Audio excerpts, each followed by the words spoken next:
Kakawag. Kasi may lumabas ng balita, na, ewan ko kung nabasa mo, na baka daw magpalabas na ng initial resolution ng komite at baka hindi na magpatawag ng pagdinig ang Blue Ribbon. Paano mangyayari yun?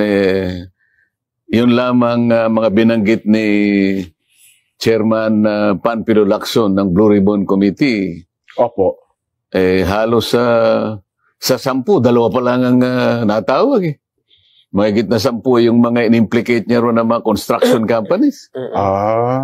Yung SunWest, nabanggit doon. Opo. Yung Third Star, nabanggit doon. Opo. Yung Edmarie, nabanggit. At napakarami pa. Ng iba-ibang personalidad. Ibig ba sabihin naging subject matter ng kanyang